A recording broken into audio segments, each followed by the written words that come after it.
Bismillahir Rahmanir Rahim. Tonight is the 13th night of Ramadan, and inshallah we will recite 13 13 taraweeh of recitation. In today's manzil, today's recitation, we will recite the remaining part of Surah Al-Kahf, Surah Maryam complete, Surah Taha complete, and first four raku of Surah Al-Anbiya, inshallah. In the last part of Surah Al-Kahf, there's the incident of Musa and Hizr alayhim salam is mentioned. It was part of Musa alayhi salam seeking knowledge that he had to meet with Hizr to get some knowledge. And there are some scenarios are mentioned, very strange scenarios. And there is a lesson for us as well, that there is a wisdom behind every action of Allah subhanahu wa ta'ala. Normally we see things differently, but there are some underlying messages, some underlying wisdom behind every action of Allah subhanahu wa ta'ala we should keep in mind as well. And we have to believe that whatever Allah subhanahu wa ta'ala does, it is for us and for our benefit. So there's a wisdom behind every decision of Allah subhanahu wa ta'ala. There's a hadith of the Prophet sallallahu alaihi wasallam said that لا يقضى الله للمؤمن من قضاء إلا كان خيرا له, that Allah does not decide anything for a believer except which is good for him. So apparently maybe something is worrying, is giving us sadness, but there is a wisdom behind every action, and we have to believe that whatever happens to us, it is from Allah subhanahu wa ta'ala, and we have to face every difficulty with patience and sabr, inshallah. And then the story of Dhul Qarnayn is mentioned in the last raku of Surah Al-Kahf. It is mentioned about Jannatul Firdaus. Innal ladhina amanu wa amilus salihat kanat lahum Jannatul Firdaus. That those who believe and those who do righteous deeds, there will be a reward for them in the form of Jannatul Firdaus. Jannatul Firdaus is the highest part of Jannah. And the Prophet ﷺ said that whenever you ask Allah subhanahu wa ta'ala about Jannah, إِذَا سَأَلْتُمُ اللَّهُ الْجَنَّةِ فَاسْأَلُوهُ الْفِرْدَوْسِ فَإِنَّهُ أَعْلَى الْجَنَّةِ. Whenever you ask Allah subhanahu wa ta'ala about Jannah, then you should ask for Jannatul Firdaus, which is the highest part of paradise. The last verse is very important. فَمَنْ كَانَ يَرْجُو لِقَاءَ رَبِّهِ فَلْيَعْمَلْ عَمَلًا صَالِحًا وَلَا يُشْرِكْ بِعِبَادَةِ رَبِّهِ أَحَدًا. That whoever hopes to meet his Lord, he should do good deeds, and he should not make any association with Allah subhanahu wa ta'ala. He should not make any shirk. So this is the criteria of success, the main formula of success, that we should make belief on the oneness of Allah subhanahu wa ta'ala, on the tawheed of Allah subhanahu wa ta'ala. We should not associate anyone in Allah's worship, in ibadat, even in our du'as, in our all actions. Whenever good action we do, we should be do only for the sake of Allah subhanahu wa ta'ala.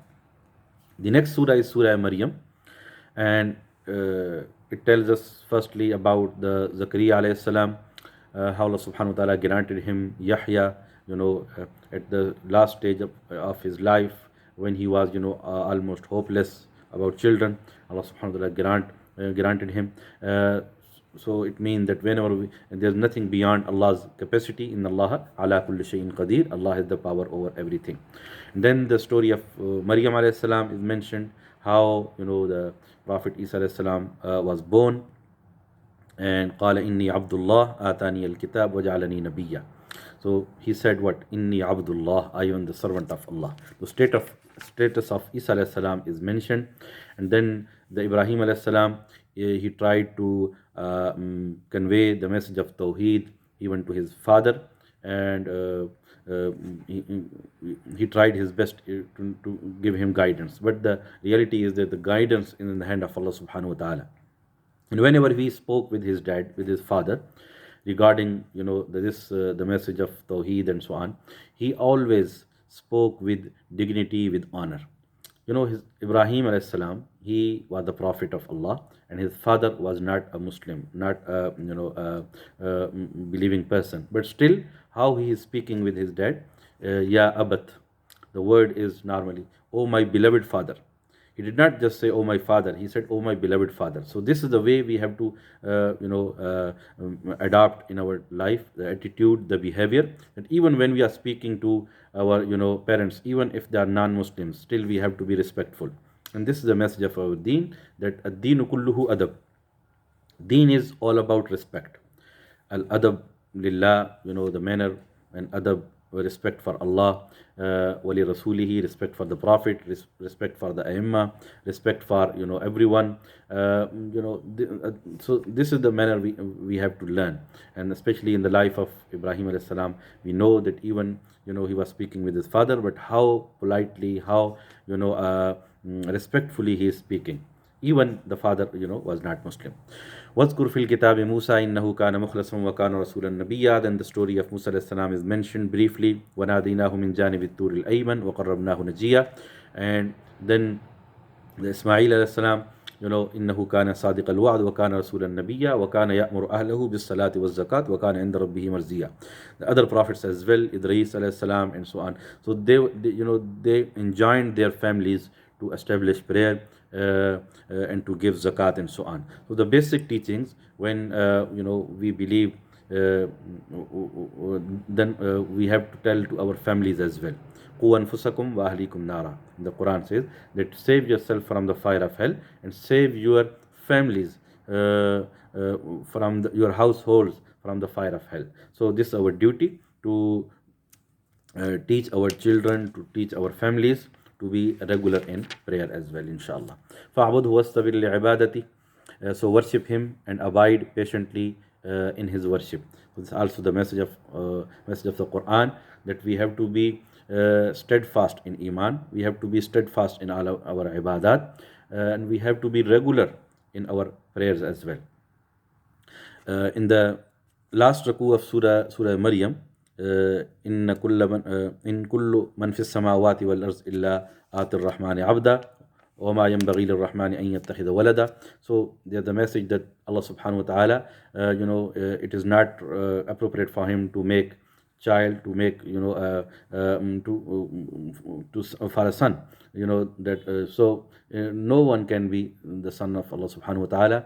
He is beyond all these things. So all these things are summarized beautifully in Surah Al-Ikhlas, the Tawheed of Allah subhanahu wa ta'ala. In all other parts of the Quran, they came in details, in verses, the same point, but it is separate all over the Quran. But all these, the message of Quran, the message of Tawheed is summarized in Surah Al-Ikhlas. The next surah is Surah Taha, and this surah, which became the source of acceptance of Islam of Hazrat Umar radiallahu ta'ala anhu.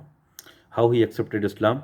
He heard verses of Surah Taha 7 years before Hijrah, and because of these verses he accepted Islam. So it tells us how even the whole Quran is a source of guidance, but the verses of Surah Taha became the cause of accepting Islam of Umar radiallahu ta'ala anhu. It tells us about the importance of establishing prayer. وَاقِمِ الصَّلَاةَ لِذِكْرِي. Establish prayer for my remembrance. In the second raku of Surah Taha, the dua of Musa alayhi salam is mentioned. رَبِّ اشْرَحْ لِي صَدْرِي وَيَسِّرْ لِي أَمْرِي وَاحْلُلْ عُقْدَةً مِّن لِسَانِي يَفْقَهُ قَوْلِي. O Allah, open my heart and make things easy for me, and loosen the knot of my tongue, so they understand my speech. So this is a very good dua. If anyone want to memorize the Quran, if anyone want to learn something, this is a very good dua of seeking knowledge. Especially when you memorize the Quran, Allah subhanahu wa ta'ala will open your mind, inshallah, will open your speech, and inshallah it will help you to understand the Quran, to learn the Quran, and to memorize the Quran. There's another dua as well, Rabbi zidni ilma, in the same surah. Oh Allah, increase my knowledge. So as a Muslim, this is an obligation on us. Talbul ilmi faridatin ala kulli muslimin wa muslima. Seeking knowledge is obligatory upon every Muslim, male and female. So this is an obligation on us to seek knowledge. The knowledge, the two kinds of knowledge, worldly knowledge and the knowledge of deen, both are important. In terms of knowledge of deen, the obligations should be related to our daily matters. For example, if it is prayer, this is our duty to learn prayer, how to pray, the number of rakat of each prayer, the whole procedure of performing prayer and wuzu, inshallah. And the same way, if we are going to Hajj, we should learn how we should perform Hajj. If it is Ramadan, then we should know, the things which invalidate our fasting, and the things which are matters related to the fasting, we should learn. These are the obligations, that the basic knowledge of deen is obligatory upon every Muslim, male and female, so they can practice the deen. Because without knowledge, no one can practice. So this is our first duty. And secondly, of course, knowledge is a wide term. We should seek knowledge, improve our skills, whether you become doctor, engineer, you can, the knowledge is good for us. It is a source of, keep us to the right path as well. The more you will research, the more you will have knowledge of the universe, inshallah. The more, your iman will increase, inshallah. So the knowledge, both worldly knowledge and knowledge of deen, both are important, and we should seek as well. فَقُولَا لَهُ قَوْلًا لَيِّنًا لَعَلَّهُ يَتَذَكَّرُ أَوْ يَخْشَى. This is the instruction given to the Musa alayhi salam and his brother Harun alayhi salam, that when you go to Fir'aun, to invite him, then how you should deal with him. You should treat him with kindness, with nice words, with lenient speech, so he may accept the guidance, and speak to him mildly.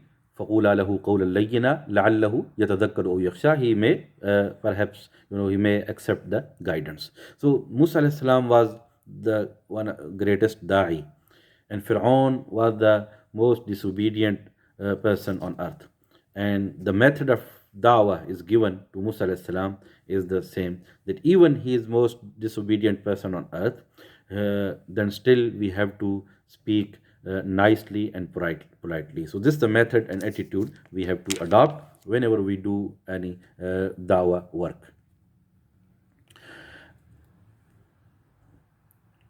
In the next raku, Allah subhanahu wa ta'ala mentioned that anyone who will come to his Lord, إِنَّهُ مَنْ يَأْتِ رَبَّهُ مُجْرِمًا فَإِنَّ لَهُ جَهَنَّمْ لَا يَمُوتُ فِيهَا وَلَا يَحْيَا. Whoever come to his Lord as a criminal, as a sinner, then the hell is bound for that person. It means that whenever what we are doing in this world, it is being recorded. Ad-dunya mazra'atul akhirah. The whole world, this dunya, our living is as a test for us. Whatever we are doing, we will be asked one day about our a'mal and our deeds. Of course, we can make tawbah to Allah subhanahu wa ta'ala. There are many opportunities we get in this world to be on the right track. Allah subhanahu wa ta'ala says, وَإِنِّي لَغَفَّارٌ لِمَنْ تَابَ وَآمَنَ وَعَمِلَ صَالِحًا ثُمَّ اهْتَدَى. I'm not just waiting to punish you on your mistakes, but I still give you opportunities. وَإِنِّي لَغَفَّارٌ لِمَنْ تَابَ وَآمَنَ وَعَمِلَ صَالِحًا.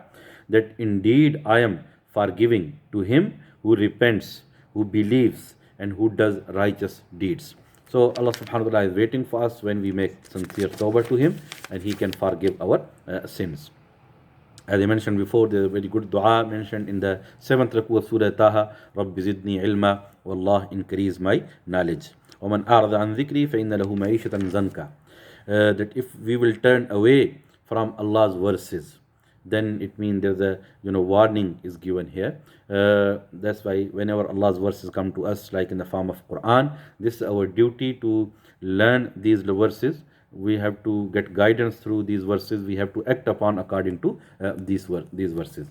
The last raku of Surah Taha contains very important instructions. فَاصْبِرْ عَلَى مَا يَقُولُونَ وَسَبِّحْ بِحَمْدِ رَبِّكَ قَبْلَ طُلُوعِ الشَّمْسِ وَقَبْلَ غُرُوبِهَا.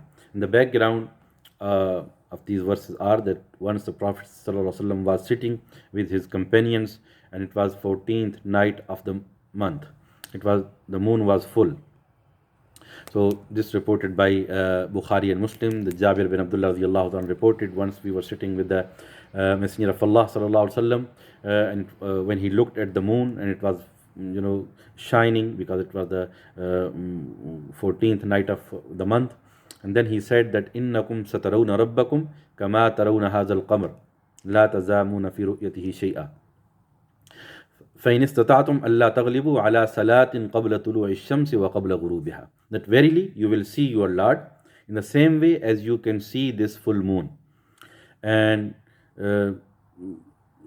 if you want to see your Lord, then what you should do not know nothing can prevail you, can stop you from performing the prayer which is before sunrise and the prayer which is before sunset. For example, the Fajr prayer and Asr prayer. So 2 prayers are mentioned, but of course all the 5 daily prayers are important. But the Prophet ﷺ explained about the 2 prayers. They are very important. Normally people are neglectful.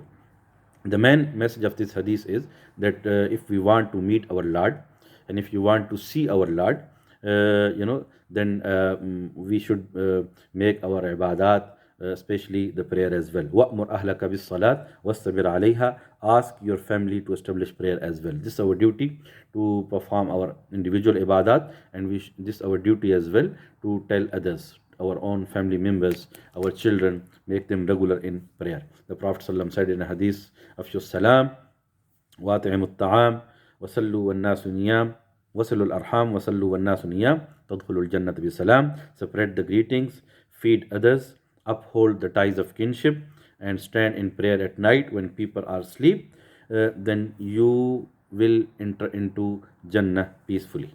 So these are the things we need to do. These are the a'mal which can take us closer to Jannah, which can take us closer to Allah subhanahu wa ta'ala. Allah subhanahu wa ta'ala says in the Holy Quran, Uzkuruni azkurkum, remember me and I shall remember you. The next surah is Surah Al-Anbiya. Anbiya mean prophets. And the first verse says, اقترب للناس حسابهم وهم في غفلة معرضون. Accountability is near to the people, but they are neglectful. They are turning away. So, Allah subhanahu wa ta'ala's accountability and His punishment, is very near to us. Yes, maybe the big qiyamah is maybe far, not as close as we think, but everyone's life is, on hold. We can die anytime. And man mata qamat qiyamatuhu. When a person dies, his qiyamah is established. So he cannot wait for another qiyamah because his book of deeds is now stopped. He cannot do any good work anymore, any good a'mal anymore, because now his opportunity of this world is seized. So we have to make preparation for our akhirah, for the next world. And then Allah's attributes are mentioned. La yusal amma yaf'al wa hum yus'alun. No one can ask him about anything, but people will be asked about what they do. And in the next raku, the reality of life and death is mentioned. Kullu nafsin za'iqatul maut. Every living, everyone has to going to taste death. We are living, in like a departure lounge. We are our stay in this world is temporary. Everyone has to die, whether you live 70 years, 80 years, 90 years, 100 years or more. Still one day, we have to die, and we have to, we will be accountable before Allah subhanahu wa ta'ala. In the last raku, it is mentioned, وَهَذَا ذِكْرٌ مُبَارَكٌ أَنزَلْنَاهُ, that this is a blessed reminder. This is the Quran which Allah has revealed. It is for our guidance, and the a'mal will be made on the day of judgment.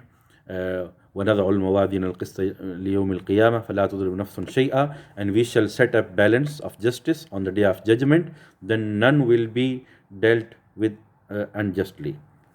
Allah subhanahu wa ta'ala will make justice and insaf on the day of judgment. So whatever we are doing, our a'mal will be made. And the Prophet ﷺ said, there are 2 words, 2 phrases which are very easy to say, but they are very heavy in scales. Kalimatan habibatan ila ar-Rahman, they are beloved to Allah subhanahu wa ta'ala. Thaqilatan fil mizan, they are very heavy in scales. Khafifatan ala al-lisan, and they are very easy to say. Subhanallah wa bihamdihi, Subhanallah al-Azim. Very light words when we say, but the reward is great.